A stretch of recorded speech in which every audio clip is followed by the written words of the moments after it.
Once again, very pleasant good morning, everyone. Welcome to the Surety Bond presentation for small businesses. Thank you for taking time out of your busy schedule to join us. We're going to be educating businesses on all the information you need about obtaining or increasing your bonding levels. We have two outstanding presenters. We have representative from KOG International on board that's going to talk about some of the basics of bondings. We're going to talk, we're also going to hear from the U.S. Small Business Administration explaining how they assist when your surety company says no to that particular project or no to that project increase, how they assist help you to secure the bonding that you need in order to bid on that particular opportunity. We decided to, one of the things about the New Markets Opportunity Program is that we normally focus on how to do business with various organizations. What are some of the items that they buy on a routine basis? What are some of the best practices that you as a small business is concerned can take advantage of those opportunities that's being presented? But we felt that the bonding program was definitely one that is interesting. We know, for example, the fiscal year 2024 major construction projects from major state agencies from the federal government typically comes out in the early months of winter, and they typically requires bid performance and payment bonding. And even if you're not bidding as a prime contractor for these opportunities, if you're bidding as a subcontractor to a major prime, we know that historically, if they are required to put their bonding on the line, that they would like to have their subcontractors also bonded to further strengthen their ability to bond the project as well. And we figured that this would be an appropriate time to kind of educate you guys on how to obtain the bonds that you're in need of. Also, for those industries other than construction that require bonding, most of you are saying, hey, how do I go about securing those opportunities or securing the bonding that I need for my particular business? And our attempt today is just to walk you through everything that you need to know for that process. But before we officially begin, I have to introduce my partner in crime, Chris Fullman. Chris Fullman is the program manager for the New Markets Opportunity Program. He's going to be providing some assistance to us in terms of answering questions. If you have a question, make sure you use the chat button or to raise your hand so that we'll know, and we'll ask the presenters to pause while we address your specific questions. We want to keep this process as interactive as possible. Chris, come on board and say hello to everyone. Awesome. Good morning, everyone, and thank you for participating.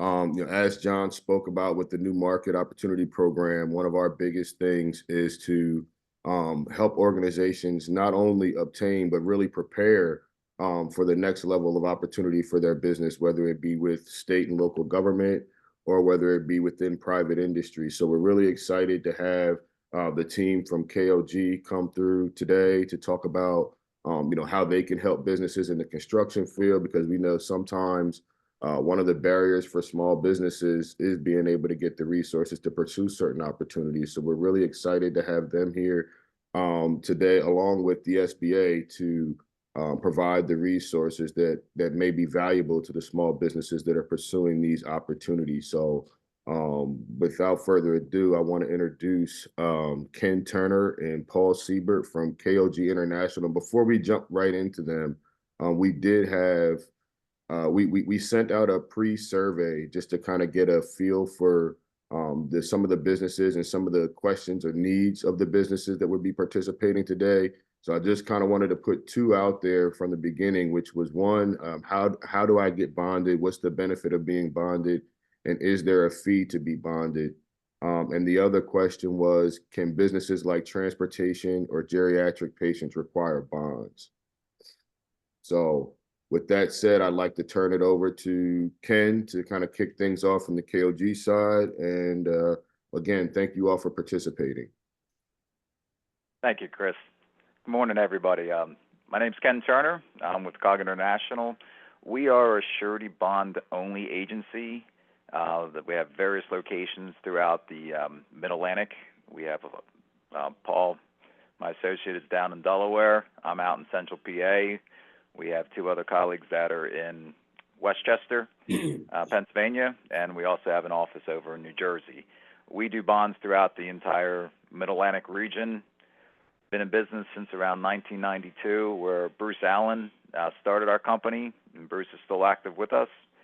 And his son, Greg Allen, is now our president. And yeah, we've been involved with the surety industry and trying to help small businesses ever since I started with it back in 1996. One of the main focuses that we have is trying to develop small to mid-sized contractors and trying to help them navigate, I'm going to say, the crazy field sometimes of surety bonds. It can be overwhelming, but that's why we are here as special agents that understand the surety industry, can try to walk you through your particular situation, and also try to be your soundboard to try to bounce ideas off of how to improve your bondability and also things to stay away from. So what I'd like to do now is turn it over to Paul, and Paul's going to walk you through the surety bond. We call it Surety Bond 101, which is the first slide here. All yours, Paul. Thanks, everybody. Thanks in particular to John.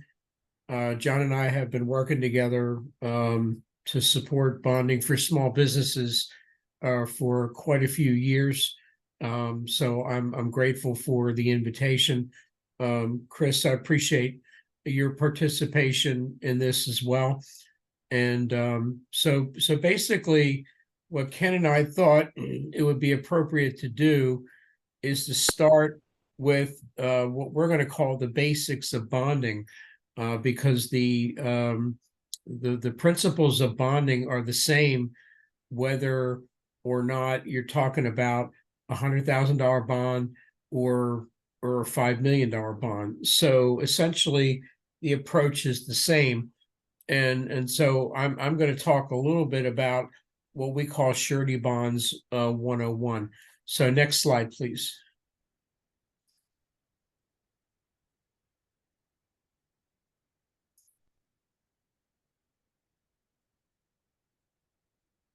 John, are we able to move to the next slide? Am I doing that, or is John?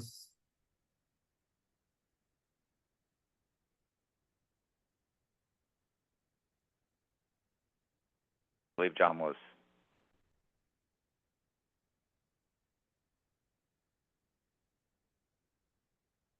John, you're managing the slide presentation, correct?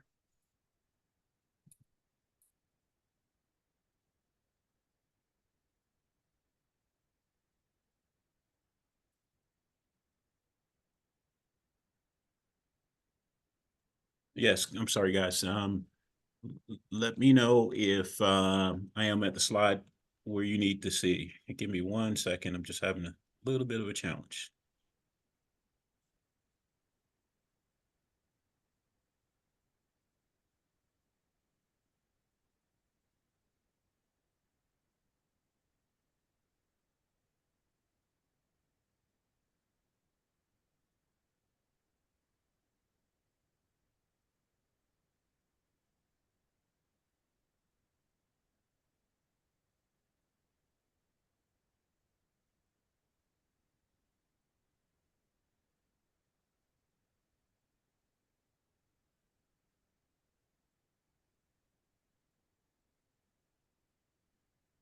Okay, can you see my screen now? Okay, Yep. That's the appropriate slide. What is a surety bond? Alrighty. So let's start there.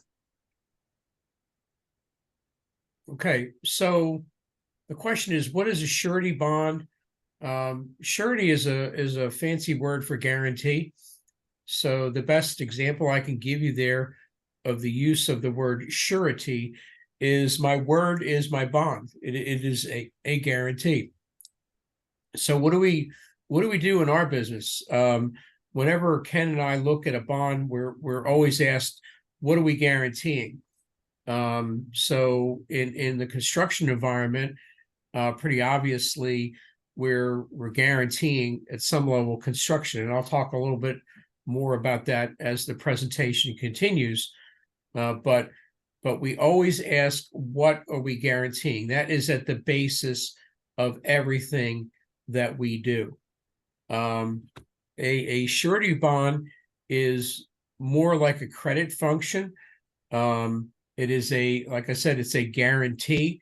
So, what we're doing is asking about what limit, what credit are we issuing, and we're more like a bank in that sense. It is not insurance. Insurance is a two-party contract. Surety bonding is a three-party contract, and then when we get to the next slide, I'll show you more about what I'm talking about. So the next question we ask is who are the parties to the contract? Next slide, please. Okay, back up a little bit. There we go. Okay, so there are three parties to a surety contract. The first and most important is the principal, what we call the principal. This is the bonded party in the construction environment. It is the contractor. So we will use that term interchangeably with contractor, but the principal is the bonded party. Okay. The second most important entity in that contract is what we call the obligee. Sometimes we call it the owner, but the obligee or the owner is the entity that's asking for the bond. So in essence, they are the beneficiary. I'm going to talk a little bit more about multiple beneficiaries in just a moment, but when a contractor runs into a request for a bond, it is coming from an entity that wants the benefit of the bond, and in more cases than not, it's a public entity, it's a state, it's a local government, municipal government that's asking for the protection or the benefit of the bond. The third party, of course, is the surety. The surety is also known as the bonding company, but they are the third party that provides the guarantee of performance. So again, keep in mind, it's a three-party agreement. You have the principal, that's the contractor, the obligee or owner, who is the beneficiary of the bonded protection, and then you have the surety or the bonding company that provides the guarantee. Next slide, please. There are, back up, please. There are what we know in our business as the three C's of underwriting. Somebody may hear this on occasion. What are the three C's? But we start in bond school knowing that this is the key underwriting equation. Bonding companies are looking for character, capacity, and capital. Now, what you've noticed that I've made the largest cog there, no pun intended, by the way, of character, and so the bond companies want people that will stand by their obligations. So they look first at character. Capacity is the question about, does the contractor, does the bonded entity have the ability to perform the work? So the best example I can give you is someone who is trained in the electrical business, wants to bid on a project for plumbing work. The question is, do you have the capacity to perform the work under that contract? So, and if the answer is yes, many times the answer is yes, then we can obtain and approval. The third part of that the three-part cog there is capital, and that's often the easiest part for us to work with, because the premise is that someone with a lot of money but no character is not as good of a risk to the bonding company as someone with nominal capital and high levels of character. So that's what we start with, the character part. And part of this presentation is going to be about where capital can be defined in different ways. And this is going to lead us into the conversation about the SBA Surety Bond Guarantee Program, the credit-based underwriting, which Ken is going to talk about, but the capital part is the third C of underwriting. Next slide, please.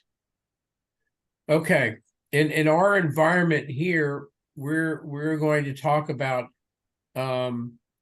three types of construction surety bonds. The first is the bid bond. This is a pre-qualification mechanism that owners or obligees will use to make sure that companies are bondable. So bid bonds are found often in construction specifications.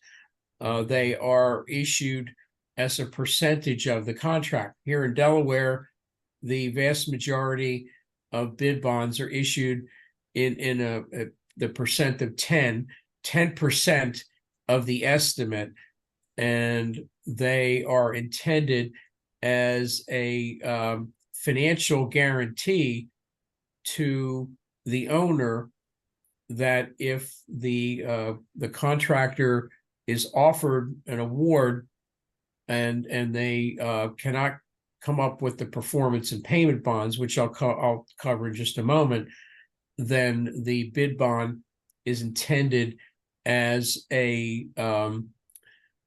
financial reward to the owner for awarding that job to the second or sometimes the third bidder. So I'm going to talk about cost later, but the vast majority of bonding companies and agents do not charge for bid bonds. I get this call a lot from people. How much will you charge us for a bid bond? And we do not charge for bid bonds. They are a service that we provide to help contractors get bonded. The next two we're going to talk about are the performance and payment bonds. These are generally written as 100%, in the amount of 100% of the contract, and the performance bond primarily benefits the owner or obligee. And if you go back to the question about what are we guaranteeing, the performance bond guarantees whatever is in the contract. So if you think about it that way, the bonding company is guaranteeing that the contractor is going to perform whatever's in the contract. So sometimes this involves reading the spec, finding out, are there long-term guarantees? Are there long-term warranties? Are there unreasonable provisions in the contract that a contractor might not want to undertake? So if you go, again, going back to the three-party contract, the bonding company is guaranteeing what's in that the contractor will perform what's in that contract. So the underwriting does involve looking over performance bond specifications. The payment bond, interestingly enough, expands the coverage to the benefit of any entity that supplies a labor or material or subcontractors to that particular project. So in a way, you've got a dual function there, one being the benefit of performance to the owner, and then the other being a benefit to the suppliers and subcontractors to that particular project. So when you think about it, the detail of the underwriting covers a lot of responsibility, and it explains sometimes why the bonding companies are interested in making sure that the contractor has the character, the capacity, and the capital in place to perform that particular project. So I tend to talk about this stuff, kind of quickly sometimes. So if anybody has any questions, I could pause here to try to explain the differences in the types of bonds, what the bonding company looks for initially, and why the information is important. Paul, this is Ken. I just want to interject one thing. The performance and payment bonds for everybody, they come as the contract gets awarded. They are never required before the job is awarded and there's a signed contract. Bid bonds are usually associated with the bid, and then performance and payment bonds if you are fortunate enough to be the low bidder. And that's where the fees come in. The fees apply once the performance and payment bonds are issued. We call them in the industry P&P bonds, but for all intents and purposes, they're issued separately but together. So again, you've got multiple beneficiaries of the bonds that are provided on a particular project. So, Ken, did I miss anything? Nope, I think you're in good shape. Okay, next slide, please. Okay. Bonding requirements, they are project specific. So if you are looking at a project, particularly a project that involves public money, you should look for a bond requirement. They are outlined in the specifications. One of the reasons I made the point that bonding is not insurance is that the bonding specifications are often listed right next to the insurance specifications, and a lot of bonding companies are also insurance companies, so people tend to confuse the two. But one of the things that I encourage prospective clients is if they're looking at a job that has any kind of public aspect to it, they should look closely for a bonding requirement. It is not unusual, unfortunately, for me or Ken to get a phone call on a Friday afternoon saying, hey, we're bidding a job on Monday and we just saw this bonding requirement. That creates stress for everybody under the circumstances. So I encourage all clients to make sure that they're looking closely for a bonding requirement. Excuse me. As I mentioned earlier, bonds are required by federal, state, or local governments. So keep an eye out for that, particularly on the federal side. And Michelle can certainly talk more eloquently, or John can, about, John's got a lot of statistics that he can quote regarding the amount of federal spending and the percentage of that requires bonding. So it's something to keep your eye out for. Also, my last bullet point here is that general contractors can often require bonds from subcontractors. Now, I want to talk about two aspects there. One is some of the larger general contractors will require automatically that subs provide bonds back to them. They're called bond backs. Clever. But there are certain general contractors that operate in this state that have an automatic requirement to bond any subs over a certain threshold. So the threshold changes, but one contractor in particular might bond any sub over 100,000. Another, I think the limit is 250. So general contractors will require, not always, but will require subcontractors to bond back to them as a way of mitigating their risk. The second scenario that I can describe is here in the state of Delaware, municipalities, when they award or they put work out for bid, particularly school work, they can choose to have that work awarded under a general contract. So in that case, the general contractor would have to provide a bond. So let's say, for example, a school cost, I'll just pick a round number, of $50 million to build. The state requires a general contractor to provide a bond for $50 million. So that contractor would have to go through that underwriting process we talked about earlier. Do they have the character, the capacity, and the capital to complete a $50 million job? And so if the answer to that question is yes, then they would have to provide a bond to the state for $50 million.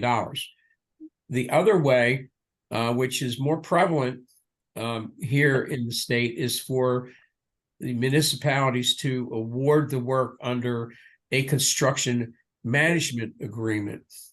So in that case, the construction manager, again, some of the larger companies here that operate in Delaware have the capacity to do both general construction jobs and construction management jobs. But I will tell you that the vast majority of work awarded here is done under construction management, or CM.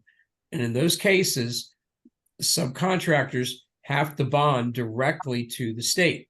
So, so that means on a school, the roofing sub, the steel sub, the interior finishes, painting, HVAC, electrical, any subcontractor who bids to that must provide a bond that runs directly to the state.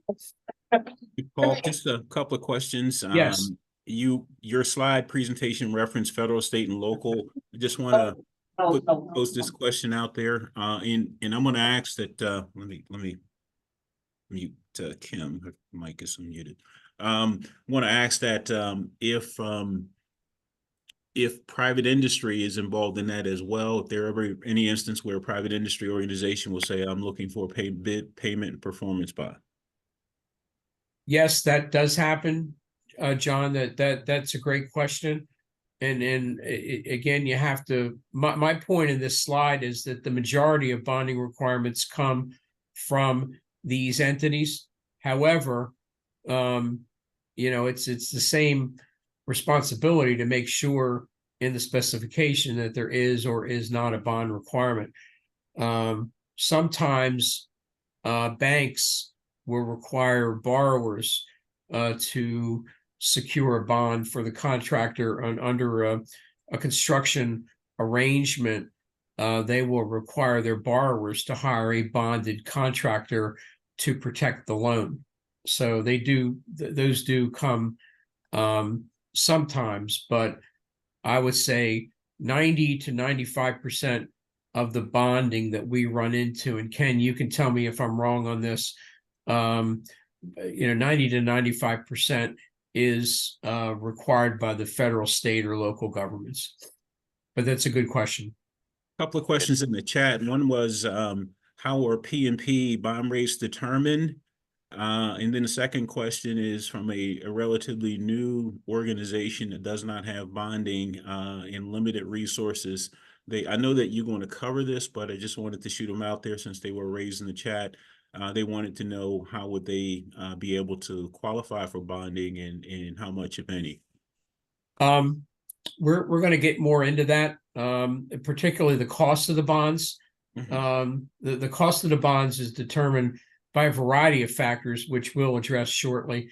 But the basic underwriting, even for new entities, starts with the character, the capacity, and the capital part of the equation. So we're able to get bonding for many new entities, if that's the main concern, and if I understand the question correctly.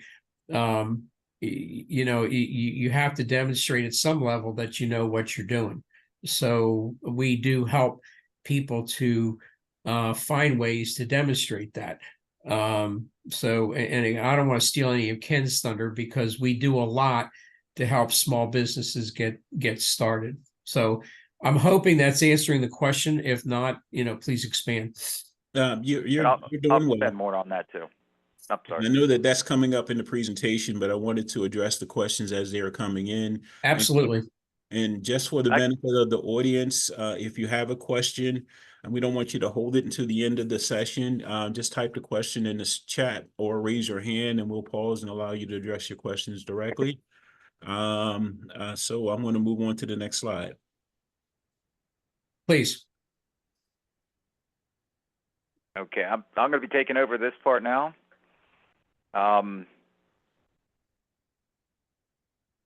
First, might be ahead of ourselves. Let's see. Okay, what are your bonding options? And this is going to tie in with the questions that were asked, especially about being a new contractor, not having a lot of money, want to try to get into government bids.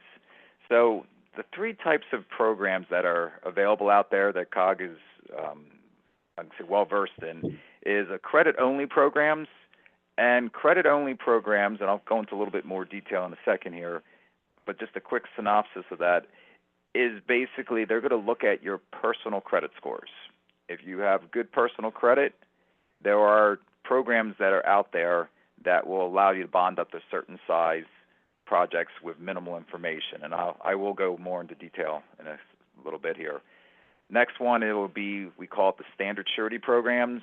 These are for your more well-established companies, contractors. This can be small contractors. And what do I mean by small?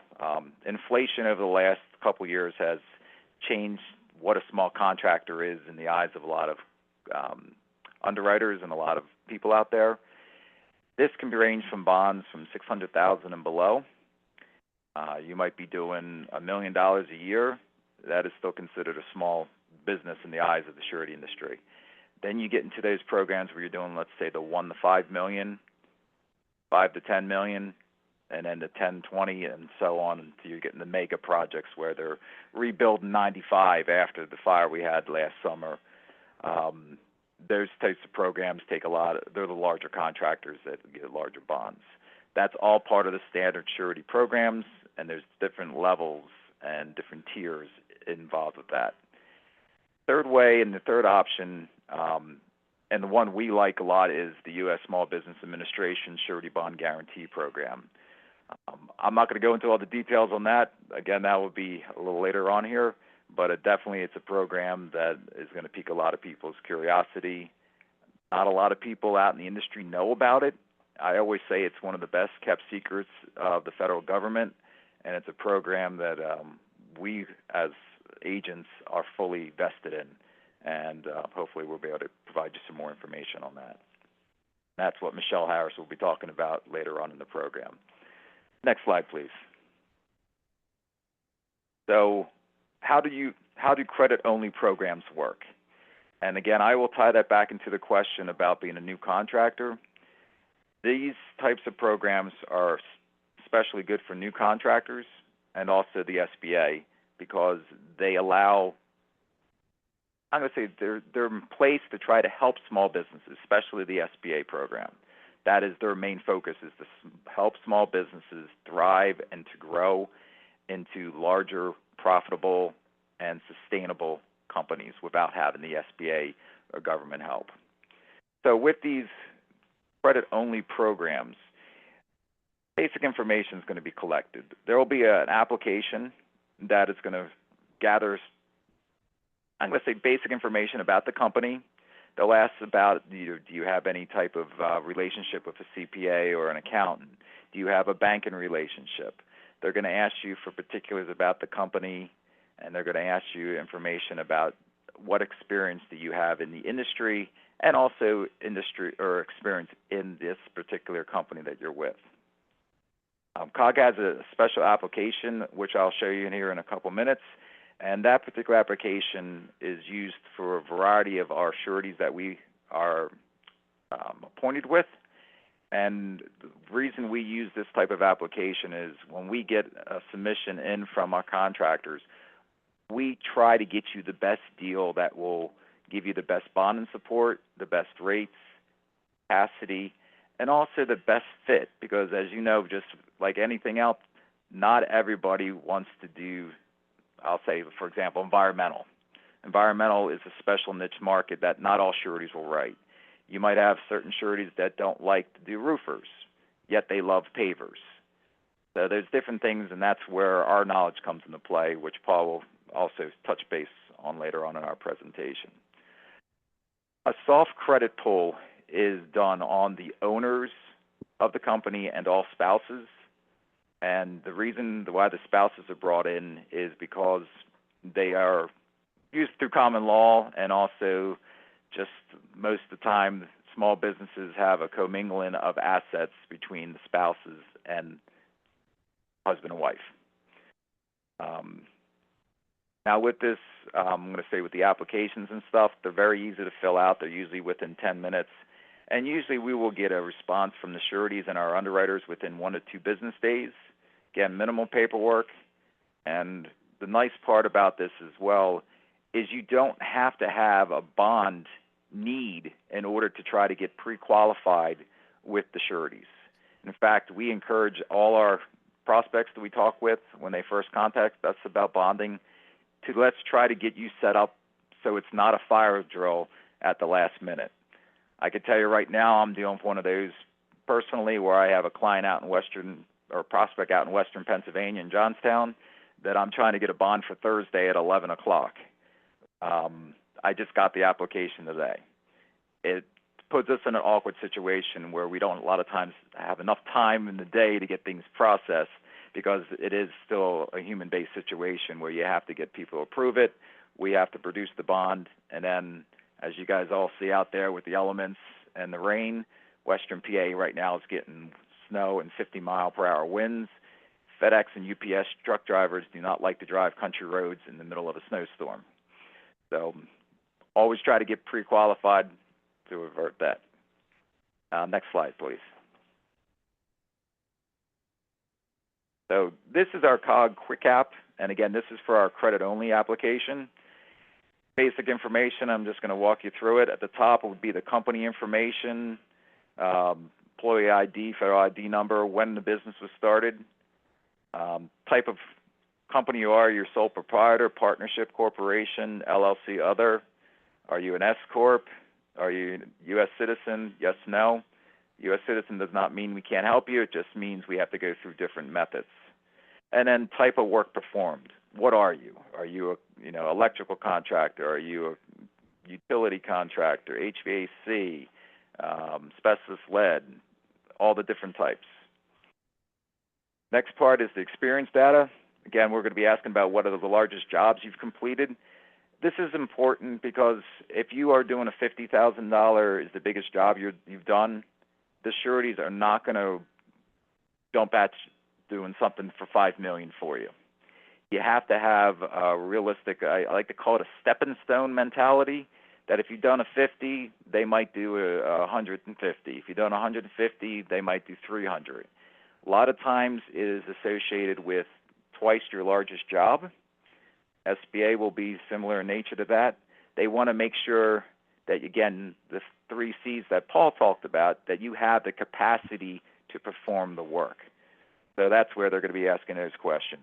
Background questions, I'm not going to read all this stuff, but it's just basic information that all the sureties ask for. This is one of the determining factors. And if you go to the next slide, you'll just have some basic information about when your year end is with regards to your financial presentation. If you're an S Corp, everybody's going to be a 12/31 or December 31st year end. They're going to ask you different about how much sales you've done. Again, if you're a newer contractor or a new contractor, it's just a different conversation we'll have, but this will give you the basic information.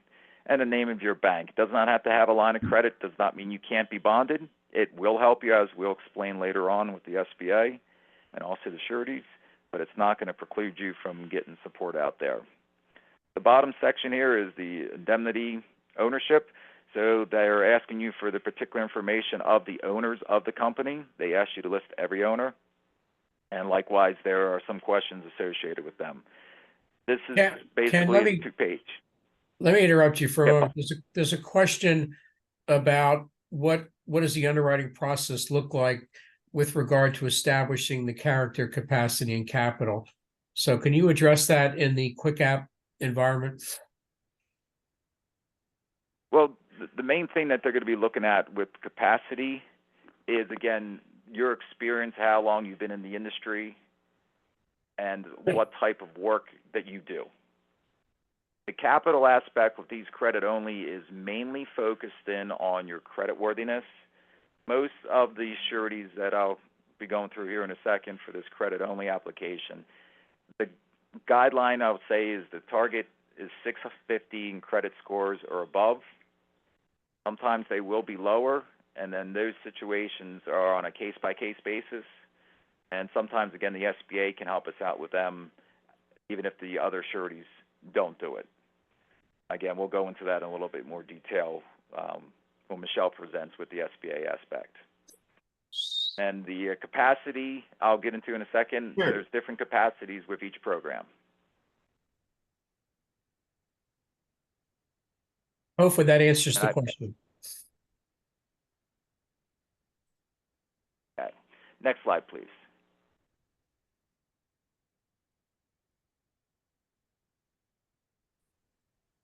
So with the credit-only program, there are a vast amount of sureties that have different programs that they have. They all have different names, but they're basically credit-only programs. This is just a list of the ones that COG International does and conducts business with on a regular basis. A lot of these are local, which is great. Philadelphia insurance companies, the name says it right out there. They're out of Philadelphia. Penn National, they're located out of Harrisburg, Pennsylvania. They're right across the river from where I'm located, so they're definitely one out there. Old Republic, Westfield, Cincinnati Insurance Company, AmTrust, Lexington National, and Skyward. These are all ones that COG is actively placing business with through their credit-only programs. And I'm going to go through kind of a little bit difference with each one. You can go to the next slide there. So, for example, Philadelphia Insurance, when we have, and for the next several slides, I'm going through each individual surety to talk about what type of programs they have. You will see that there are variations out there. Now, with the variations, the size of the single job, meaning how big of a contract or bond they can write. And then when we say about aggregate, this one you'll see 650 single, 650 aggregate. That aggregate is the total amount of bonded jobs that you can get that add up to 650,000. And again, that's the credit only. You will see down here at the bottom there also say credit enhanced, which I'll get to in a minute. As you see, those limits for single and aggregate increase. And I'm just going to walk you through each in the one individual sureties here so you can see that they do vary, but there are some good-sized programs we can get. Next slide, please. You have Penn National. They're 400 single, aggregate or credit only, but they have programs in place with credit enhanced that can go up to 2 million single. Actually, I probably should touch base on what credit enhanced is. You can leave it at that one for now, John. credit enhanced just means they're going to ask you for additional financial information, try to get to the bigger limits. For example, on Penn Nationals for $2 million, they're going to ask us for tax returns. They're going to ask us for in-house balance sheet profit and loss if you have that capability. They'll ask for a personal financial statement, and they will also ask for verification of cash in your banks. And also, if you do have a line of credit, they're going to ask you for verification of how much that line is for, terms and conditions of that line, and also what is being used on that. One thing I will put in here, the lines of credit, I'm just going to take a side note here, lines of credit, usually they want to see it from a bank, an FDIC insured bank. I know, for example, the SBA with their lines of credit, they only look at FDIC. If it's not FDIC, it does not count as a line of credit under their terms. And Michelle, if I'm wrong, correct me later on, but that's what I was always been told. Okay, next slide, please. Westfield, they have a 750 single, 750 aggregate credit only. They can go up to $1 million single, $1 million aggregate with credit enhanced. Slide. Okay, Old Republic, 750 single aggregate, again 1.5 million single, 1.5 million aggregate with credit enhanced. Next slide. Cincinnati Insurance, they have a 750 and they can actually go up to a $3 million credit enhanced one, which is a very great program as well. These programs are really good too for those individuals that don't always need bonds, but might have that bond need pop up, that all of a sudden they have to have a bond in place to get a subcontract. That is becoming more prevalent as the economy, I'm going to say, we're in that unstable economy right now. We don't know what's going to happen coming out of COVID. We're hoping we don't go into a recession. If that does go into a recession, that's where these types of programs can be more powerful, and also a situation where more and more subcontracts are required because the GCs, as Paul was mentioned before, are required to have it by their surety, or sometimes it's just a given policy of that individual company or individual GC that they're going to bond over a certain threshold. Not to say too many names, but White & Turner, for example, is one that a lot of you are probably familiar with down in Delaware. They ask for subcontract bonds all the time, and they range, I've done them as small as $5,400, and we've done them as large as $2 or $3 million. So it is something that is prevalent out there. Next slide. AmTrust, same thing, 750 single, 750 aggregate for credit only, 2.5 for aggregate and credit enhanced. Next slide. Lexington, 750 single, again, they do more of a credit only in their program. They do have a standard underwriting group that everything else goes under. Next slide, please. There are some questions in the chat. I will address them just as soon as you get finished with these. Okay. Sorry about that. I'm trying to keep my eyes focused on everything here. Gotcha. Same thing with Skyward. Skyward is 350 single, 350 aggregate. They can do a 1.25 for the credit enhanced, up to a $2 million for an aggregate program there. And let's look at some of these questions here. So I'm looking at here. What's one of? I apologize, John. I'm trying to scroll through here to see which one came first here. Oh, okay. Some of them were addressed. Let's see.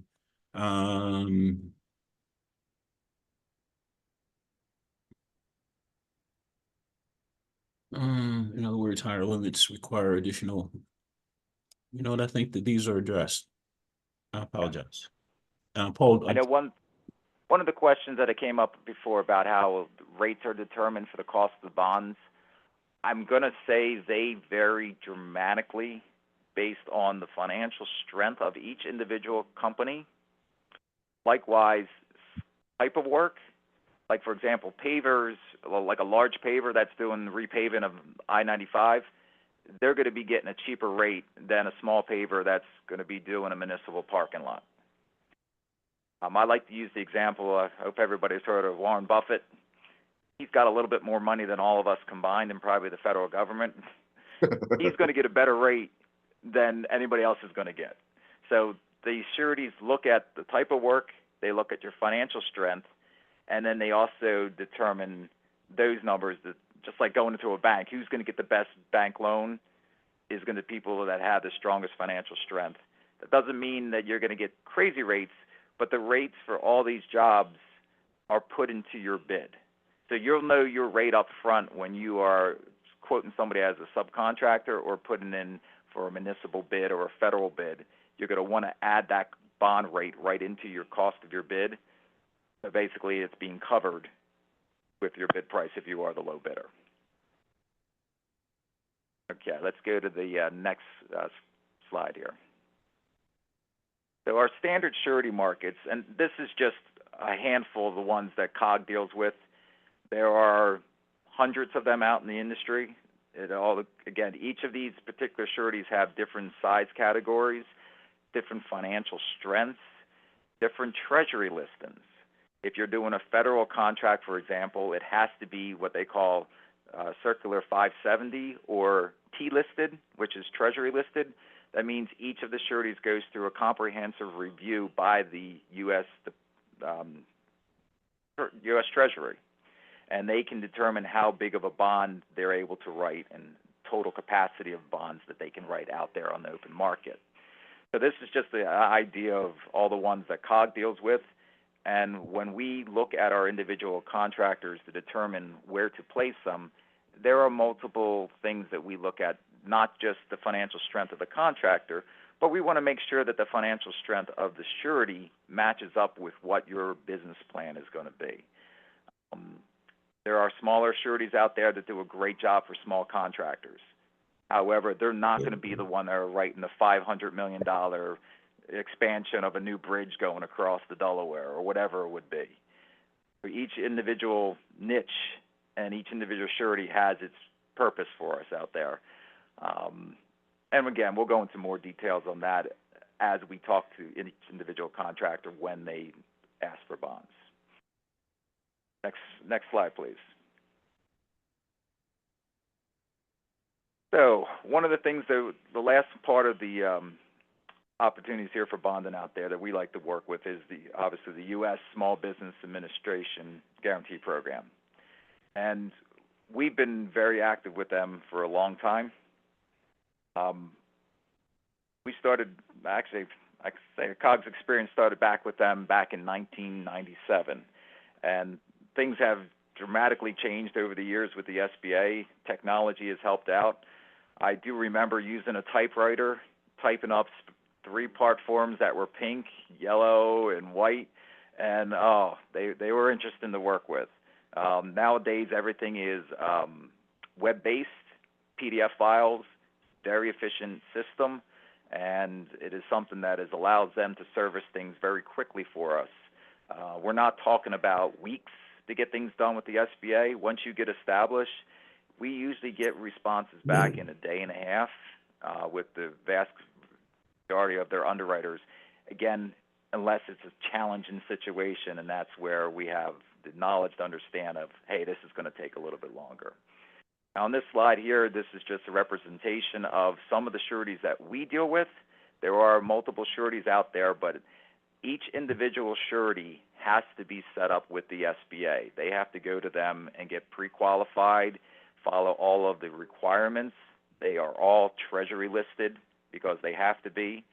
And the treasury listing determines how big of a bond these particular sureties can write.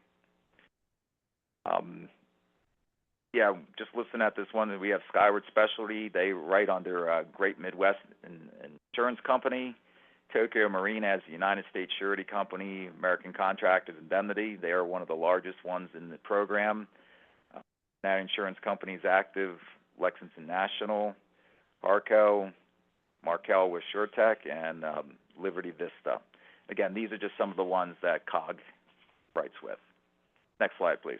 And before we move on, I just wanted to bring up something that I know that should be a question there, and that is the amount of time from the time of submission of an application to a decision being made. You mentioned that you're working on one that is due Thursday, but typically, I know that I'm working on a project and I need a bond. I currently do not have a bond line, so can give me an idea of what the typical time frame is, and also in those situations where I do have a bond line relationship with you, what is the typical turnaround time to secure bonding? Okay, I'm going to do the easy one first. If you already have a bonding program set up with the Surety and with COG, we can typically turn around bonds, I'm going to say 3 to 4 business days. It can be quicker, but to make sure everything is done correctly, the good or bad with what's happening out there with surety bonds out there, especially bid bonds, is though a lot of them are becoming electronic, or the stuff that we can submit via email, PDF files, not all obligees, not all federal government agencies, not all GCs will accept electronic or, I'm going to say, digital copies. So we still ship out FedEx, U.S. Mail, UPS, a lot of bonds that have to be hand-typed, hand-signed, hand-stamped. So logistically, we have to make sure we have time to get it to our client in time. So that's where we say give us a little extra time, especially during the holidays where there's so many packages being delivered, and also in climate weather like today. We can't control when a thunderstorm comes up and FedEx shuts down their Memphis distribution center. It's one of those things that we just have to try to adapt to. Now, the approval process can be very quick. A lot of times our sureties will allow us to have lines of credit, or excuse me, bond lines in place where we can establish stuff, and we know that a certain size job under a certain size program, we're going to be approved if it's their normal scope of work in normal territory. That being said, if I have a contractor in Delaware that's doing a paving job for $500,000 and they send me a bond that's in California for $5 million, that's not going to fly. They're going to scrutinize that a lot more. But the normal time, again, 3 to 4 business days. We can usually get approvals quicker than that, but it just gives us a little bit of time. That way we're not jumping through hoops and everything at the last minute. Now, when it is, I'm going to say, a stretch on the size of the job, where you've never been established before, realistically, I'm going to say you want to give us at least a week to 2. The more complicated and the more of a stretch, the more time. If you have a clean company, just never been bonded before, the one I'm talking with my guy out in Johnstown, $350,000, I'm going to a credit-only application. I can usually get a response within a day on that, and then it takes us a day to get the bond process and out the door. So it's still doable that we can get it done in a day. It's just not, we'd prefer we have a little bit more time so mistakes don't get made and we can get you the best connection and the best fit for your needs going forward. That answered your question there, John? Yes, it does. Thank you. Yeah. COG's experience, again, we've been active since '97 in the SBA program. As I said, I remember typing them on the 3-party forms. COG itself has been ranked in the top 5 agents in the nation with the Surety Bond Guarantee Program through the SBA. COG is a prior SBA Agency of the Year, and I was fortunate enough to be awarded the SBA Agent of the Year. What does that mean? We crank out a lot of bonds in the SBA program. It's the SBA. I'm going to say there are agents that are set up in the SBA, and then there are SBA agents that are active in the SBA. Be able to be, I'm going to say, serve the needs of our clients.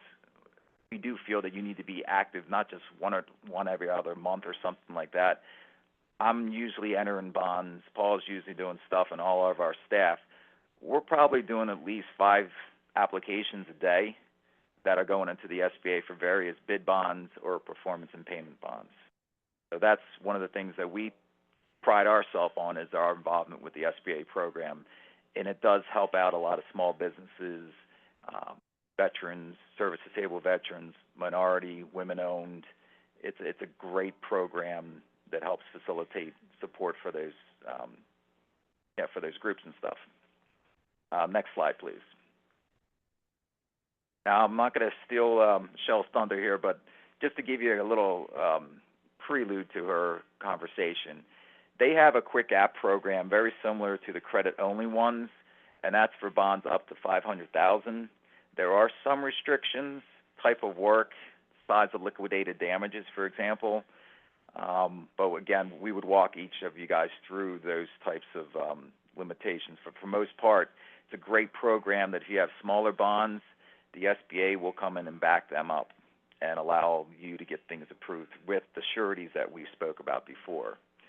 Now, on the standard bond program, the SBA can write single bonds up to $6.5 million. And that could be on for federal or non-federal. However, if it is a federal job, they can go up to $10 million. There are some, again, extra steps we have to take there. They have to deem it as a priority job for the federal government. Usually in those situations, we have to get something from the contracting officer that states that, yes, this job at Camp Lejeune or McGuire Air Force Base or Dover Air Force Base is a high priority for the government. And I will say this a little tongue-in-cheek, I've yet to find a contracting officer that did not feel that his job was a priority, and it's something that needed to be done. So, again, great limits, and what happens here is the surety writes the bond. The SBA provides a guarantee to the surety up to 80 to 90% of the exposure on the performance aspect on the bonds, for performance bonds, and likewise on the payment aspect on the bonds. Next slide, please. So at this point, Paul, I'm going to kick it back over to you of what information do sureties need? Ken, before we move on, can you address in more detail the difference between the single and aggregate numbers that you were talking about in the, especially in the Quick App program? Sure. The single bond limits are, if you look at your contract, if your contract is for $480,000, that fits under a $500,000 program or $650,000. So that's the single limit they're looking at. The aggregate limits will be, they will look at all of your bonded, actually all of your contracts.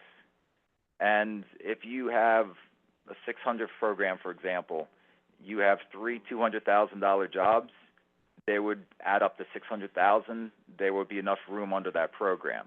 However, if you had a $200,000, a $400,000, and a $500,000, that's too big for that particular credit-only program, and that's where we would then move the contractors into the credit-enhanced areas where we would ask for a personal financial, ask for tax returns, in-house balance sheet profit and loss, and verification of cash.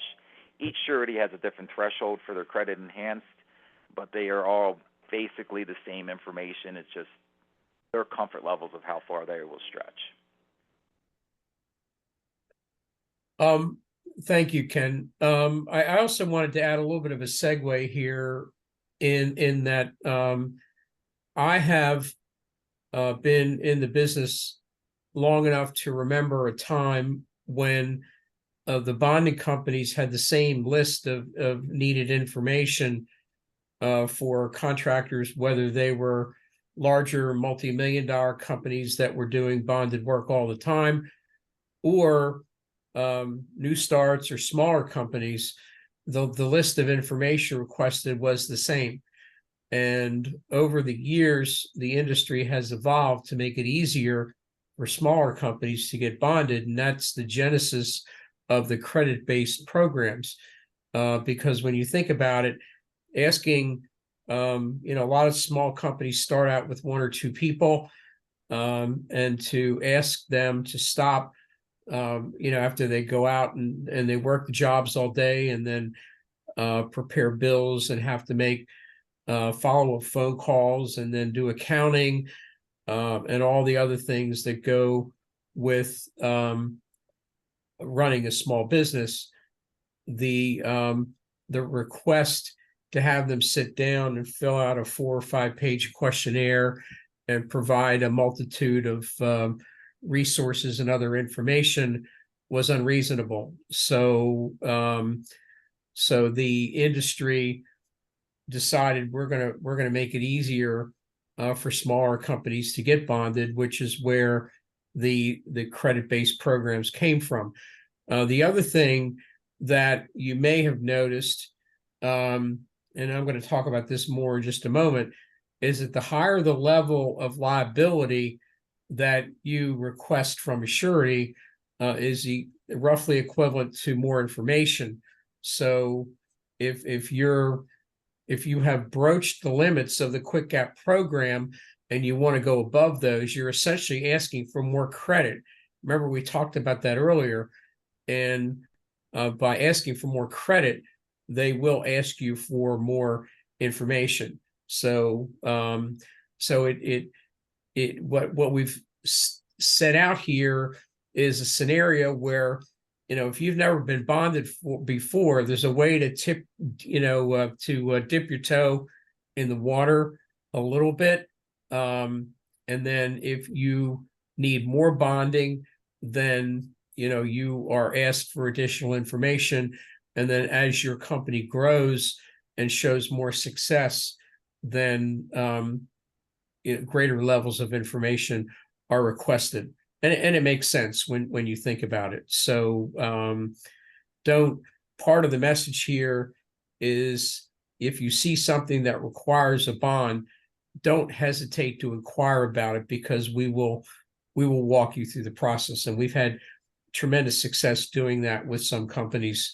One of my longer term clients called me 15 years ago and needed a $25,000 bond, and over the years he's expanded, and now he's qualified for 10 million in single capacity and 20 to 25 million in aggregate capacity. So it does work. Okay, what information? A lot of this is redundant, so I'm going to go through it pretty quickly. It'll tie back to what we said earlier, but the questionnaire application is the first step. I encourage all clients to take the time to complete that. Even the small apps, the 2-pagers that Ken showed you earlier, take the time to do that, because it's an indication of how serious you are about the process. Obviously, larger bonds require more information, but any questionnaire or application that you see from any bonding company is basically going to ask about your background and your ability to do the work. The statement of qualifications that's embedded in the application. What kind of work do you do? Occasionally, sometimes for new companies, a bonding company will ask for resumes. References are like gold. If you work for an owner or a general contractor that said you did a great job, ask them to take a couple of minutes to write a letter or an email of reference, and keep it. And those are like gold. Bond underwriters eat those things up like they're candy. And then financials, again, the level of information is directly tied to the amount of liability you're requesting, but we can walk you through it. Next slide, please. Okay, so what do the questionnaires require? The address, obviously, ownership information. It's vital, especially if there's more than one owner. Often it's not, but again, make sure we update the ownership. Type of work, again, a little redundant. You do bid prime or sub. Sometimes a lot of contractors do both. Suppliers are indicative of good pay, and good pay is equivalent with good credit. References for largest jobs completed.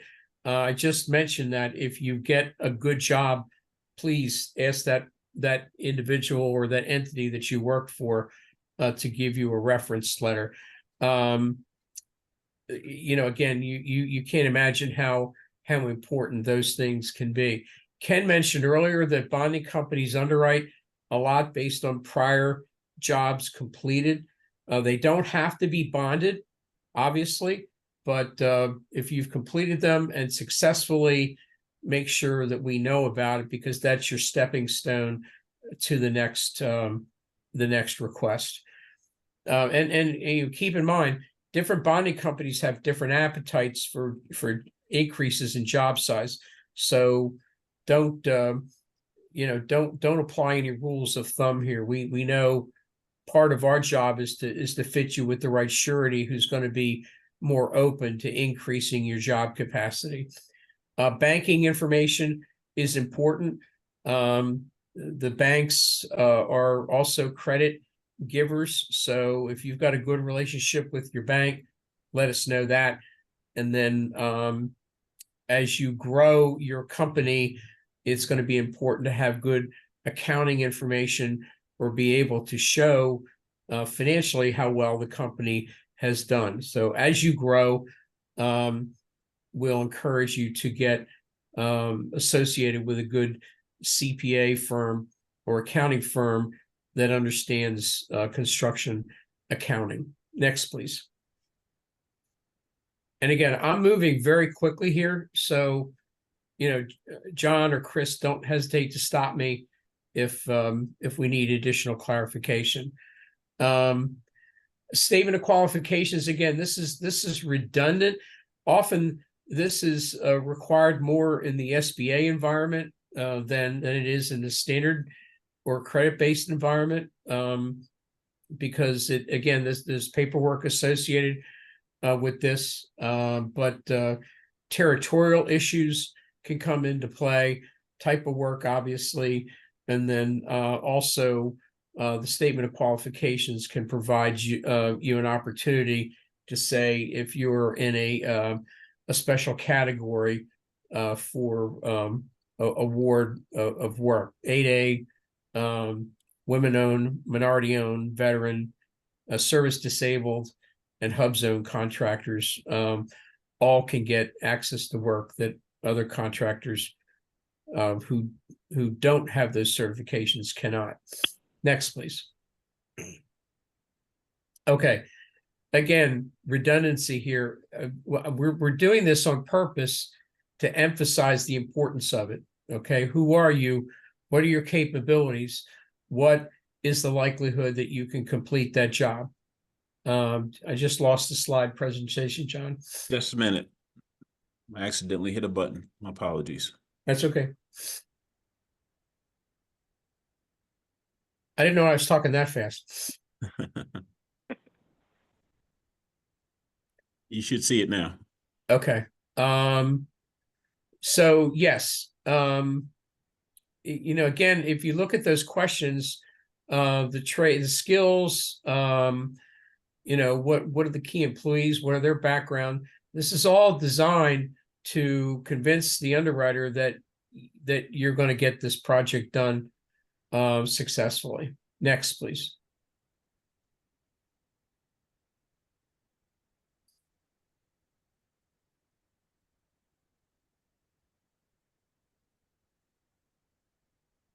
Can you see that? That's the same slide. I'm looking for Personal financial financial information needed. Okay, give me 1 second.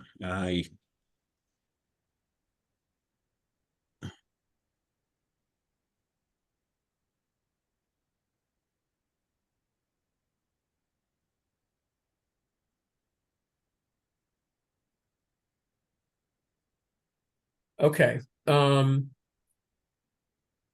Financial information, personal financials, almost always required, not on the credit-based programs, but as the company grows, you can expect requests for personal financials. Do you work with a CPA? Again, this is going to be a bigger question as the company grows. What type of financial information can you provide? These are all indications of past success. So I'm not going to bore you with the details of the CPA levels, but suffice to say that as you request more bond credit, the level of information that you're going to be asked to provide will increase. The importance of having good internal records is that you be able to show others that you're successful. So if you say to an underwriter, you know, I did $1 million job and I made X number of dollars in profit on that job, that underwriter is going to say, can you show me? And so, you know, we do work with a lot of smaller companies and growing companies to point them to accounting firms that can help them. And I know John's firm does a lot of this as well. That can point newer companies to you know, professional advocates, if you will, that can help the individual to be a better business. So in essence, we between the bonding people, the banking people, and the accounting people, we often work together to provide guidance on helping contractors get to the next level. Next, please.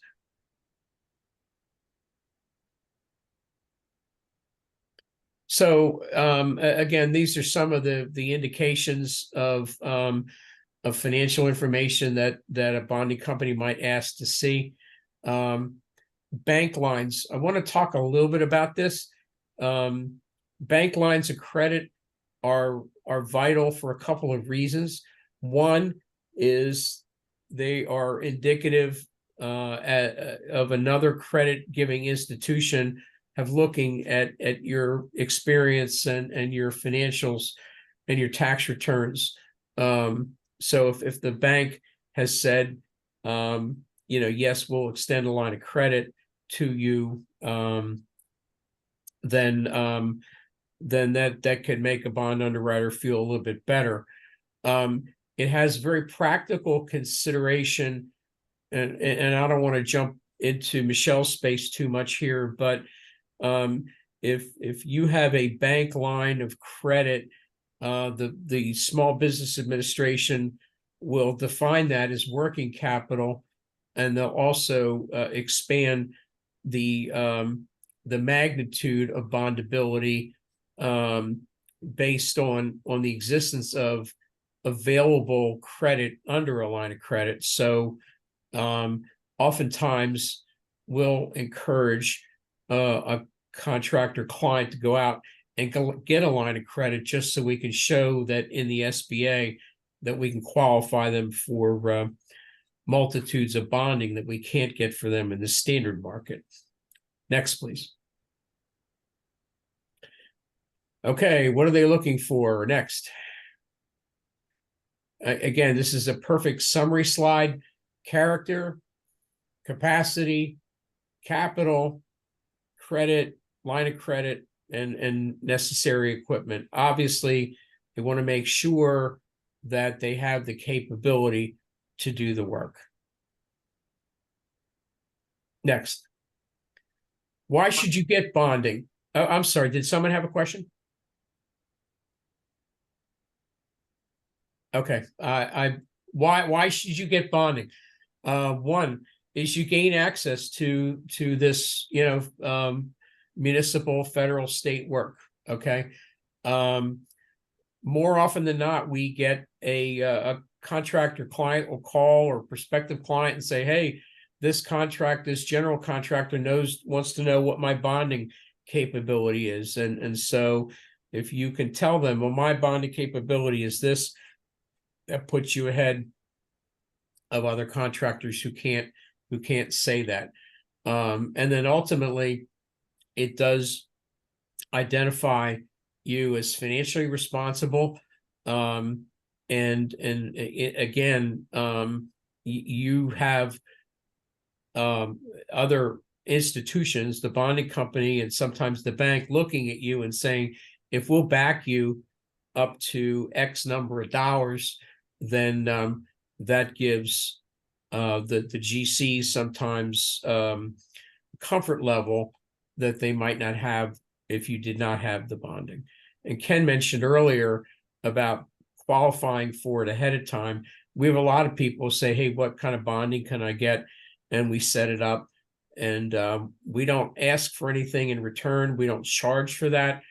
But more often than not, we'll get a call back and say, somebody will say, hey, boy, I'm really glad you did that because somebody did ask me for bonding. Next, please. Ken, I think we agreed that you would jump back in here. No problem. Okay, well, why should you get bonded? The biggest one that everybody's aware of in the news over the last year and a half is the $1.2 trillion Infrastructure Investment and Jobs Act that was passed in November, I think it was November 15, 2021. So government work, federal spending is going to require you to be bonded, especially if you are the prime contractor. Again, the GCs are going after these larger jobs. If you got a $400 million job that's rebuilding elevated, for example, like rebuilding 95, for example, in that situation, there's going to be numerous trades that are subcontracts, and the sureties that write these $500 million, they might mandate to that road contractor, you need to bond back a certain size or a certain type of work. So it's going to provide you with the opportunity to partake in part of that $1.2 trillion infrastructure spending. Same thing for military bases, municipal schools being built. I'd say follow the money. Federal government and the state and the local governments are going to have the money, especially in times of economic uncertainty. They're going to keep spending, where you might have commercial developers and commercial, building a new restaurant or a new shopping center. They might slow down in times of economic uncertainty. So being able to say you're bonded could be that advantage to get you the job, because they know that you're pre-qualified by other financial institutions. But at the same time, it could be a requirement that you have to be bonded in order to get that contract. Next slide, please. Cost of surety bonds. Again, as Paul stated, we do not charge for bid bonds with COG, and the majority of the sureties that we deal with do not charge anymore. Years ago, they used to charge like $50 a bid bond, so I'm glad that they are away from that. That was an accountant nightmare, and it also just didn't make a lot of sense because you don't always win the jobs that you bid. Performance and payment jobs, the cost for them is going to vary dramatically based on the type of work you're doing. Is it an SBA versus a non-SBA bond? There is a fee associated with SBA bonds. 0.6% of the contract amount is paid to the SBA as a guarantee fee. But also, each individual contractor's financial strength is analyzed. And I'll say it, the stronger you are, the less risk you are of not being able to pay your bills, pay your subcontractors, your laborers. So you're deemed higher risk if you have less money. Doesn't mean you can't get bonded and stuff like that. It just means that the cost is going to be higher. So those rates, we see sometimes those rates can go anywhere. And I'll be on my next slide. I'll talk about it in a second here. The main thing we always put out there for any contractor, remember to include your bond cost when you do your bids. We get the calls a lot of times, especially for subcontractors, where they have put a price out to do all the electrical rewiring of a college for like Drexel University, for example. And Drexel wants it to be bonded. But they didn't put the cost of their bond in their bid when they quoted the GC they're going after. So now all of a sudden they get a $10 million project get subcontracted to them, and they didn't put any bonding costs in. You can imagine the cost of a $10 million project will not be cheap, and you don't want to have to eat that cost. That should be passed along into the GC. They know what it's coming for. Next slide. So bond rates. Again, they're determined on a case-by-case basis with each contractor. Each surety is a little bit different. They do have what they call filed rates. So they can only charge certain rates based on that individual state's Department of Insurance. And those rate structures, they do have ability to credit and debit each level, but they can range anywhere from 0.5% to 3% of a contract. There are some that go over 3. However, COG doesn't really deal with anybody at that level. As I mentioned before, SBA fees, they will charge a 0.6% of the contract value. And then again, different types of work affect the different rates. Environmental, for example, asbestos, lead, soil contaminations, they have a history of being higher costs, higher rates than if you are a paving contractor, school bus contractor, trash hauler. Duration of the contract also affects the rates. Small business, credit-only ones, they're going to be looking at a 1-year duration, and when it gets over 1 year, they add surcharges to it. Again, if you get to the point where you have a 2-year duration or sometimes even 3-year, that's where we need that information up front so we can give you proper cost of that bid put into your bid price. But they do range differently, and it's a hard number to try to say, this is going to cost you this. We will establish that, and that will be disclosed to you at the time we place you with a surety, so you know what it will cost. But again, it can vary dramatically based on the financial strength, type of work, and also, I'll even say location. For example, the 5 boroughs up in New York, I have numerous sureties that will charge more up there than they will in Delaware, Pennsylvania, Philadelphia. It's just a different market. So they charge for higher rates because there is usually a higher claim activity up in that neck of the woods. Design build projects also sometimes can have different additional costs associated. We will address them on a case-by-case basis. And then maintenance terms can also affect it. New Jersey, for example, a lot of places now do 2 years, 100% maintenance bonds. There is additional charge for a maintenance bond. If it's 2 years, there's going to be additional costs there. Not everybody asks for maintenance bond beyond 1 year. Again, that's the stuff that we ask that come out of the specs and in our bond request forms that we provide to our clients. We ask those questions so we can determine those rates at the time the bond opportunity is presented to us in a bid request. And you mentioned Yeah, that the rates expand from 0.5% to 3% typically. Is it more expensive to bond a construction project versus something in another industry? It can. I mean, most of the bonds that you're going to see out there are going to be construction. There are some supply bonds, and what I mean by supply bonds is you're a second party that's providing, for example, chassis for fire trucks to be built, just as a prime example. Those rates can be cheaper, but again, it's on a case-by-case basis. And good or bad is sometimes financially is the bigger determination. Not all sureties will look at all contractors. So the bigger sureties that have the bigger treasury listings that are handling the mega accounts, that can do $200 million projects, they're going to be usually a cheaper rate because they're dealing with the big, strong companies. Smaller companies, good or bad, it's just the nature of the business out there, are going to pay the higher rates because they don't have as much financial strength, and sometimes they don't have as much financial presentation. That's what Paul was talking about with the different levels of financial presentations for CPAs. These things can impact those rates. So I'm not trying to skirt the issue. It is just really hard to say exactly what those rates are going to be.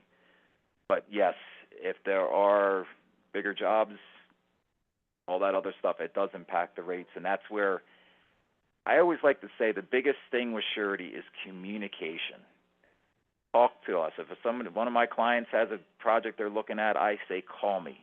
Call me with as much notice you can once you start realizing about this job, so we can talk about the different variables and how that could impact stuff.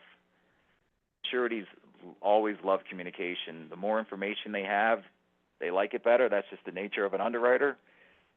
But at the same time, as agents, we have enough knowledge of what those sureties are looking for to try to walk our clients through and provide them with more understanding of how this impacts everything. All right, I think what makes a good agent? Okay, so just like the contract that we said before, our word is our bond, same thing with a good agent. That's our integrity. Everything that you talk to us about, between us, surety, and the contractor, we don't discuss it with anybody else out there. And we have to be trusted because we have important information about your bid. So we do not talk to anybody. Integrity is the biggest thing in our industry, especially for agents. COG itself, we have a combined 159 years between our associates, our producers, and our owners of our company. And a lot of bonds. We write a lot of bonds. That doesn't mean there will be something new that pops up, but it does. We have seen a lot over the years, and if we don't have the answers, we know who we can call to try to get it with our underwriters. Again, surety appointments. Not every agent has the same access to every surety that's out there. So we have over 20 sureties that we are appointed with. Likewise, as I mentioned before, we are also very involved in the SBA program because not all agents are involved with the SBA program.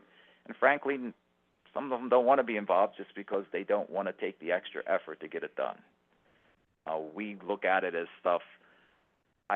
Paul's probably going to laugh at this, but a lot of times I say I actually have the SBA website in my mind memorized that I could actually walk us through it and put a bond in without physically looking at the screen. I've been doing enough of these over the years that I understand where everything is. So in order to find somebody that understands Delaware, Paul's in Delaware, he understands it. I do business in Delaware. It would make more sense to deal with a local agent than trying to get somebody from California that doesn't understand anything about Newcastle County or about Philadelphia or the difference between South Jersey and North Jersey. So that's one of the things we always look at is where are you at? We are entrenched in the area that you're bonded. Our networking. COG has access to a wide variety of sureties, but we also have networking groups with bankers. We have it with CPA firms. We have it with escrow agents and individuals like you, John. You understand connections and understand putting people together that will help enhance your ability to get bonds. And again, SBA appointments, we've been active for a long time in there. I'm not going to state that things over again. Should be the last slide will be our mugshots here. So we encourage anybody that's attending today, if you have questions, you have our email address here. This will be made available, as John said, is going to be recorded. Feel free to ask any question. And I truly am sincere about this. Bonding can be overwhelming. We are here to try to make it as simple as possible. So if you have questions after this conference and you don't feel comfortable asking right now, our contact information is there. Reach out to us. We'll be happy to walk anybody through this, and we're going to give you a straightforward answer and best way to try to help you with your bond. And I thank you very much, gentlemen. I just want to let the audience know that we will be providing a copy of this presentation as well as the SBA presentation a little bit later on today. And before we pass the baton over to Michelle, just want to make sure that there are no additional questions for either Ken or Paul before we move ahead. If you have a question, you can type it in the chat or raise your hand and we'll ask you to unmute. And we'll address the question right away.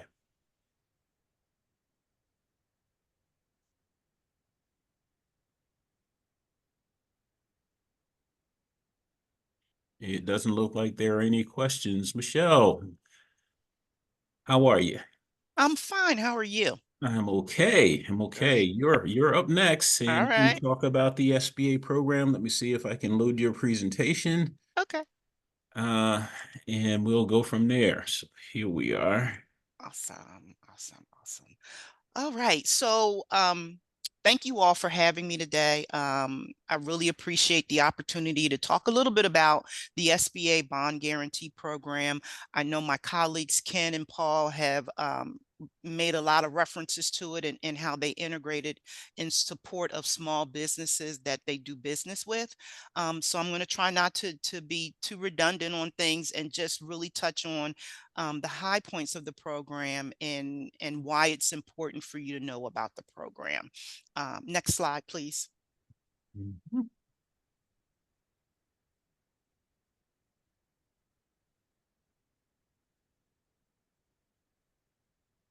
Can you see that? No. All right, hang on for just a minute. I'm Okay. having all kinds of challenges. That's okay. All right, stop sharing. And it looked like there's a video attached to that. Do you want me to play the video? Okay. Yeah, it's just about a minute. Okay. Give me a second. All right. Share, please share this. Share, share, share.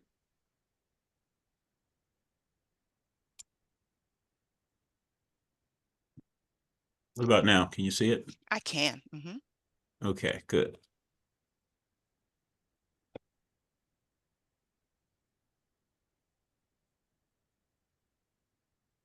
Show unfortunately won't allow me to play it. Okay. Well, the link, there was a video on this, and as John shared with everyone, you're going to get a copy of this presentation. So you'll be able to see about a minute and a half overview of the program and how it works. So we are a federal agency. Our mission is to support the success of small businesses by providing a variety of resources. And one of those resources is our Surety Bond Guarantee Program to help small businesses get the bonding they need to be successful. Next slide. And you can go to the next one. The bond guarantee program, it's just that it's a guarantee. It's really there to help sureties get from a no to a yes. There may be issues holding a business back from getting the bonding or increased bonding that they need. That could be credit issues. That could be your firm is fairly new, or you just don't have the assets to qualify for contract bonding. And that's where our bond guarantee program can be utilized to help you bridge those barriers. Next slide. And so we do cover bid, performance, payment, and ancillary bonding. Our guarantee can be anywhere from 80 to 90% of the bond's value against the loss to the surety company in case of a default. And that's how we help mitigate potential risk that might be keeping a small business from getting the bonding that they need. Next slide.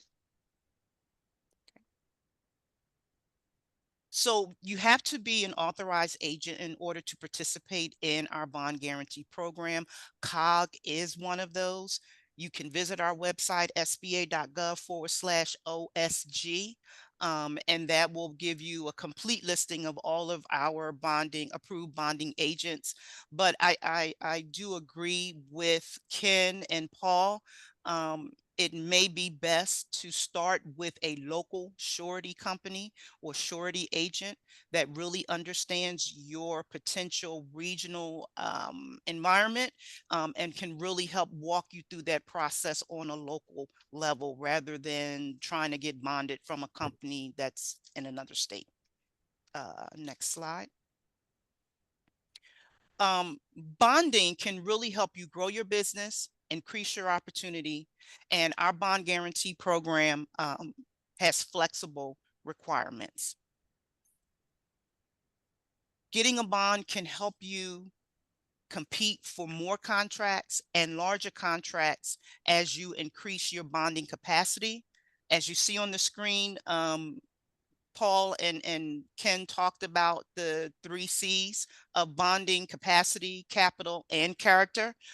They also play a part in the bond guarantee program that SBA provides. Next slide.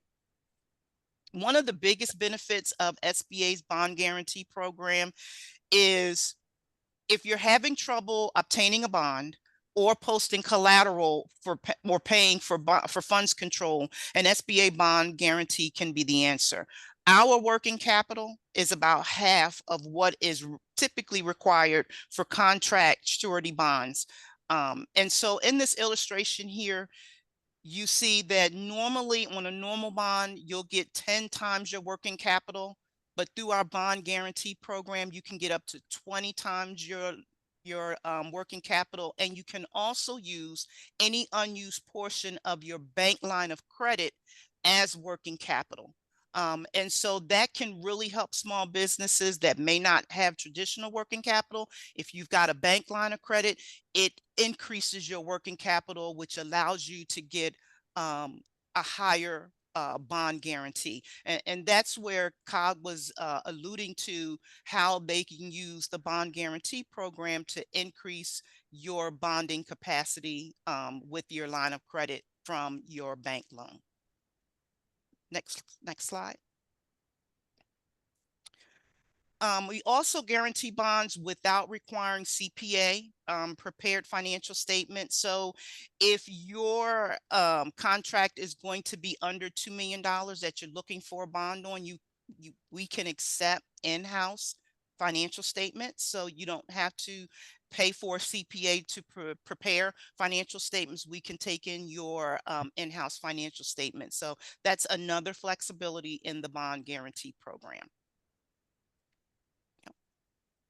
This is just here a testimonial from a business owner that was able to use this bond guarantee program to help her compete with a larger corporation for contracts. You know, being able to get bonded on your own as a small business, it really helps you to be more competitive in that contracting market. Next slide. Our program, it's come a long way from the 1990s with paper and typewriters, and now everything is pretty much done online, which of course increases the turnaround approval for the bond guarantee, which to you as the small business owner, it allows you to get the bonding in place that you need quicker. Next slide. Okay. We do have our own quick app. And it's primarily for bonds that are going to be under $50,000, 24-hour turnaround time on decisions with that. And again, you can go over that to see if that's going to be the best way for you to obtain your bond with your surety agent. Next slide. Okay. As I said earlier, we cover bid, performance, payment, and maintenance. We cover up to $6.5 million for government, private sector, and up to $10 million if you're potentially going to be doing direct contracting with a federal agency, and that contracting officer verifies that that is a needed job that needs to be done now. Next slide. You have to be small in order to participate in this program, and small standards are based on SBA's definition. For construction service and supply firms, it's typically based on your average revenues over the last 5 years. And for manufacturers, it's based on the number of employees. As a business owner, you have to be current on public debt, taxes, and any repayment agreements, and you have to pass the underwriting standards of the surety and the SBA. Next So slide. the SBA has a Yes. wonderful website that will help you determine if you qualify as a small business. And I will send a link out to it to walk you through the process so you can determine if you are meeting this particular standard. So hang in there. You'll get that along with copies of the PowerPoint presentation. Absolutely. Thank you, John. Okay. We talked about the character, the capacity, and the capital. Of course, you have to be in good character, and you need a bond, and you can't obtain it anywhere else. This is where our program can potentially come into play. You also have to be a US-based for-profit business and with legal resident owners here in the United States. Next slide. We talked about the fee. Our fee is 0.6% of the contract amount. And then keep in mind any surety premiums that you'll need to pay to the surety company for the bond. Next slide. This is just a snippet of our current surety bond guarantee program surety partners, those that we are that are approved to work with us in our program. Next slide. And there's our website. You just kind of type in your state and it'll let you know what agents are available. But again, I do encourage you to work with, if possible, to try and work with surety agents that are within your regional area, because they're going to understand nuances in your particular regional area around that contract work.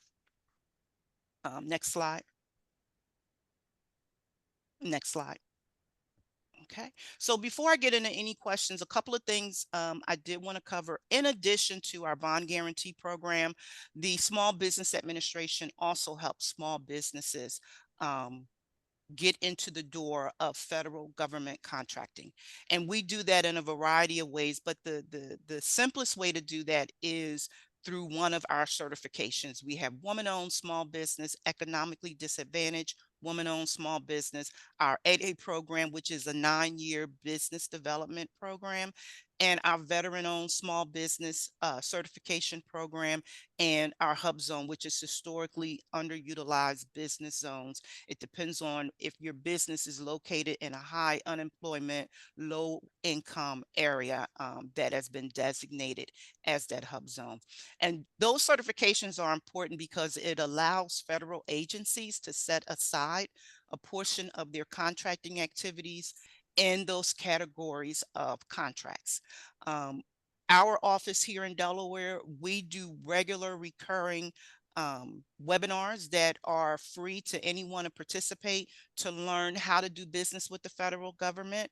More importantly, how do I even find out if the government is buying what I'm needing, and what agencies are making that purchase, and how do I tap into these certifications, and also am I ready to do business at the federal level. If you visit our website at sba.gov/Delaware, there is a calendar of events, and there you will see all of our upcoming webinars. We have one this afternoon at 1 o'clock. It's an introduction on how to do business with the federal government. If you have time to participate, I truly do encourage you to participate in that program and register for some of our other programs. Just to give you a quick snippet, the federal government spent $600 billion in federal procurement in fiscal year 2023. We are the biggest procurer of goods in the whole world. So when you are ready to participate in contracts on a federal level, that is a whole other revenue stream. And being bonded and having your capital in place as far as working capital and your bonding, it just prepares you to be ready to move into that space. Again, and that's on top of the infrastructure money, the 1.2 trillion that has billions of dollars trickling into our surrounding states for infrastructure products. So there are a lot of opportunities for small business that are going to be federally funded, that are going to look at these certifications. And this is a great time for True Access to have provided this webinar on bonding, so that you can all get an intro to bonding and really understand how it can help you position yourself to be successful in whether it's state, federal, or county level municipal contracts. And with that, I'll put it out there if there are any questions for me. I know I kind of raced through that. You're going to get the slides later on today, which will allow you to kind of marinate over that information. There's my contact information. Feel free to reach out to me if you have any questions for me. And so I'll open it up for any questions. Yeah. One last call. If you have a question, and I see some things popping up in the chat box, make sure that you post your questions in the chat, and we'll have the presenters address those. And again, one of the reasons why we wanted to hold this particular webinar at this particular time, we know that typically when the federal government, the state government, the local municipalities are putting out their major projects for the summer, they are usually bid during this particular time, and we wanted to make sure that you are aware of the resources that are available to help you secure bonding. And even if you're not working or you don't anticipate pursuing a project at this time, it's still a very good opportunity now to investigate bonding for your particular business. And like I said, both Paul and Ken mentioned that to give you an assessment of where you qualify for your bonding. And correct me if I'm wrong, gentlemen, it's free. And then you can initiate the action. And by starting that process today, while you don't need it, it's definitely going to help expedite the process as you pursue an opportunity that does require bonding. It's probably going to be less paperwork involved, and the turnaround time is going to be shortened if you start the process now today, as opposed to waiting until everything comes into play. And it was important for us to kind of share this. Okay. Chris, I'm going to ask you to help me. I'm trying to see some of the questions that are in the chat. Can you help me with that? So let me see. So one of the questions that I saw just came up was, is there a length of time you need to be in business to obtain any of the certifications such as WBE or MBE? So for the WBE and MBE, those are going to be what we call state level certifications. And for the state of Delaware, the Office of Supplier Diversity can definitely help you determine that. I do believe there is a minimum amount of time that you have to be in business. For the federal government, the 8A program does have a requirement on how long you need to be in business. So for us, you can check our website, certify.sba.gov. It lists all the requirements of the federal SBA certifications, and then you can definitely work through a quick flow chart to determine yes or no if there's a minimum amount of time. If you visit the state of Delaware's Division of Small Businesses website and look at the Office of Supplier Diversity, you'll be able to determine what their requirements are for eligibility for MBE or WBE. Yes, Michelle, I know that for the 8A program, there is a 2-year in-business requirement. However, there is an exception to the policy if you can meet the waiver, and that will be communicated on this afternoon's website as far as what that waiver is. If you have not been in business for 2 years, I do know for the woman-owned small business and the economically disadvantaged woman-owned small business, there is no minimum amount of time that you have to have been in business. You just have to be established. And you can put your application in right away. Chris, are you seeing any more questions in the chat? No, there aren't any questions that haven't been addressed. I'm not sure if anybody on the line wanted to ask or wanted to drop it in the chat real quick. However, I did just add a link in the chat. We're asking that everyone complete our post-workshop survey. These surveys allow us to collect information about the businesses, any questions, any concerns, any follow-up information that we'll be able to provide to the presenters and vice versa. So if you guys could please take a moment to complete that survey, it'd be much appreciated.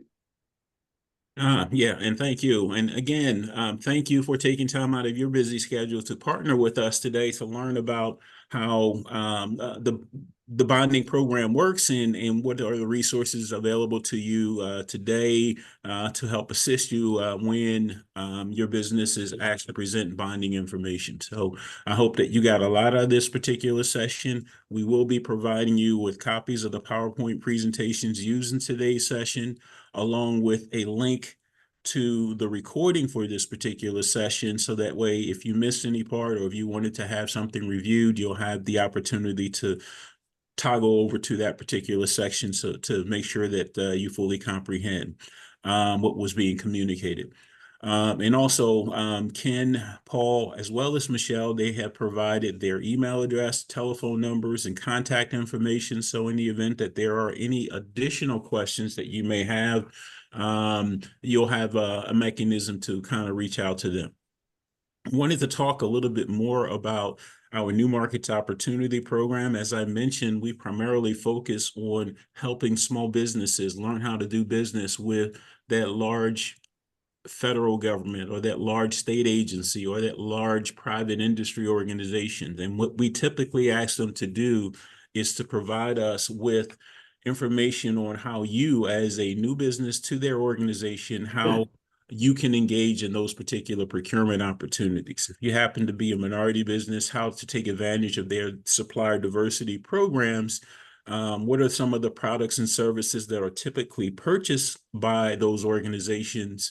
What are some of the upcoming projects that are on their procurement forecast, and typically ways in which you can engage as a new business there. And that's what we primarily do with these webinars. But this month, we decided that we wanted to take the opportunity to bring out some special information for our construction businesses. We know that there are a lot of them out there, and in order to take advantage of the construction opportunities that are being presented, this is a necessary evil, especially if you're looking to do business with a federal, state, or local municipality. We're going to deviate once again next month. We have a very exciting new program that is coming up that's offered by Chase Bank. As many of you are well aware, Chase Bank has been around for a long period of time, but they are new, relatively new, I say within the last 5 years, in which they established branch offices here in the state of Delaware.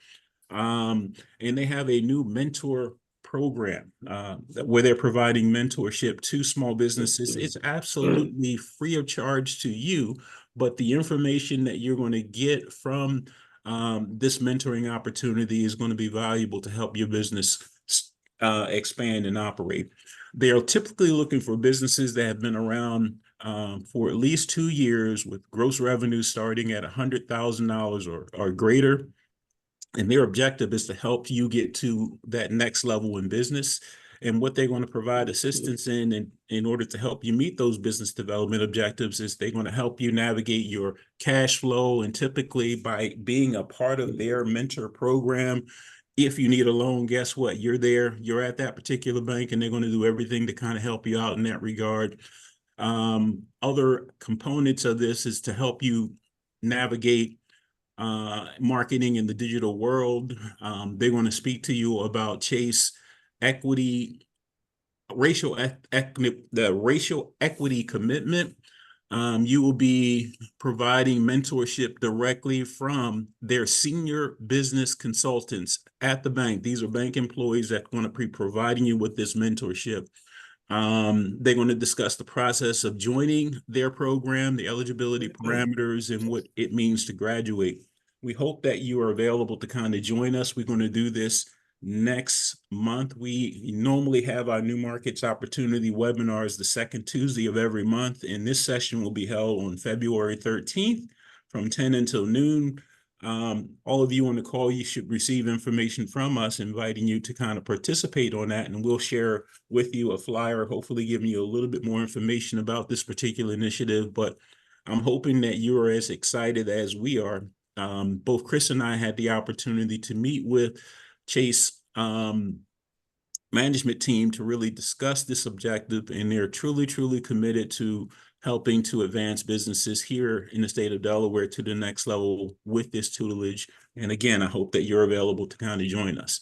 Once again, I wanted to say thank you again for partnering with us, and we look forward to having you join us again on a future webinar.